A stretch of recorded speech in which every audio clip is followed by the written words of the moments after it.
আপনারা যারা সৌদি আরবে নতুন আসতে চাচ্ছেন আবাসিক হোটেলে হাউসকিপিং এর কাজে, তো অনেক হয়তো বা জানেন না যে আবাসিক হোটেলে হাউসকিপিং এর কাজ মূলত কি।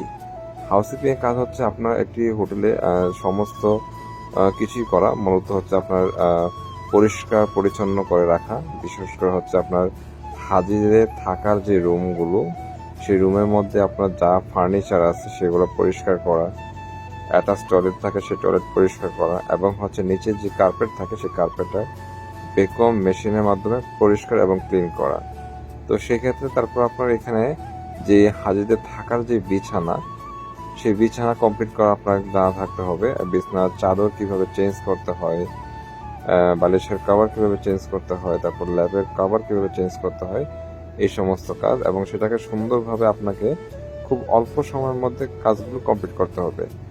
এগুলোই হচ্ছে মূলত আবাসিক হোটেলে হাউসকিপিং এর কাজ। তো আমি আমার প্রত্যেকটা ভিডিওতে আমি দেখিয়ে থাকি যে আপনারা কিভাবে আবাসিক হোটেলে হাউসকিপিং এর কাজ করতে হয়। দেখতে পাচ্ছেন এখানে একজন ভাই, তিনি কিন্তু হাউসকিপিং এর কাজ করছেন। তো এখানে আপনার বেডশিটটা কমপ্লিট করার পর এই ধরনের আপনাকে খুব সুন্দরভাবে ডিজাইন করতে হয়, যাতে কোনো একটা হাজি যখন উঠবে হোটেলে তাদের দেখে যে এইরকম খুব সুন্দর। দেখতে পাচ্ছেন ভাইটি যে কাজটি করেছে, খুব সুন্দর মতো কাজটি করেছে।